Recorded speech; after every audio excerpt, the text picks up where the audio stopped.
Here we go! Are you ready? Going on a ride along with Mr. O. Seatbelt today. Yeah, all right. What are we talking about? We gotta talk about how the Constitution was created. Now you're like, well, what's the Constitution? The Constitution is the document that outlines how our government is set up. Okay? So it's this document that says, okay, well, we need a president. And you know what else we need? We need to have representatives for the people who make laws for everybody to abide by. We also should have some judges, and they can really interpret the laws for us to see if the law is actually broken or not, and that kind of thing. Okay? So there you have the Constitution, but we got to talk about how these decisions were made, and that's why we need to talk about this little meeting or series of meetings called the Constitutional Convention. All right? But today we're going to talk about one of the issues that arose at the Constitutional Convention, because you got this group of guys together. Guess what? They're not always going to agree on things, so they have to do something which is called compromise. Okay? And the big thing with compromise is that everybody's ideas are heard and everybody ultimately is happy at the end. Okay? They kind of meet in the middle. That's what a compromise is. They take a little bit of yours and a little bit of ours, and everybody's happy. Yay! So the compromise we're going to talk about is deemed the Great Compromise. Okay? And we'll talk about how we came to the Great Compromise and what that means then for us today. So we got to go back a little bit. There were delegates from all over the United States at the time, basically from the 13 colonies at the time that the Constitution was written. And everybody kind of had their own ideas about what they wanted our Congress in particular to look like. And remember, our Congress is the lawmaking branch of government. These are the representatives and these are the senators that determine if certain laws are going to be passed, what those laws are going to look like, and so on. And a couple of things that we need to understand.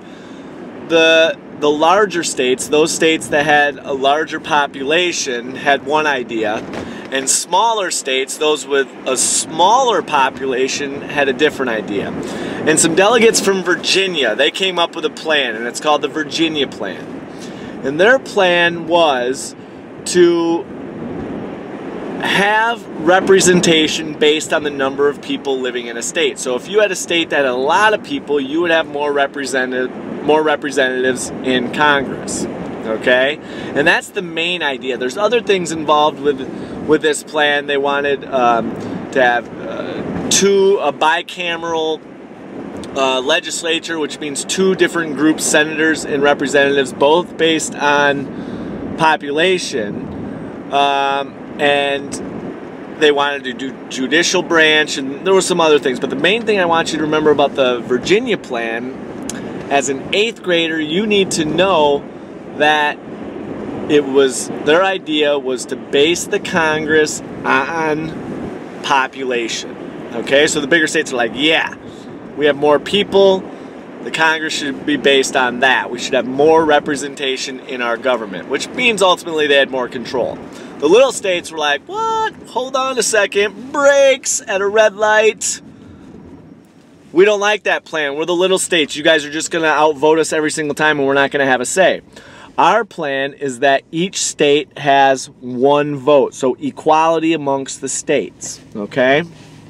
And the group that came up with this was from New Jersey, and we call this the New Jersey Plan. They said one state, one vote. All right? And we need to understand was that they wanted a unicameral legislature, which means that they just wanted one group that had one vote per state. Okay? And so we see some differences and we see some commonalities, which is a perfect time to compare and contrast, a skill that you need. Okay? So now what we see is they're not getting anywhere. The big states are like, yeah, based on the representation. Small states are like, no, that's unfair, do it equally. So this dude from Connecticut, like, they go and they sleep on it and they debate it for a while, but this dude from Connecticut's like, how can we make both sides happy?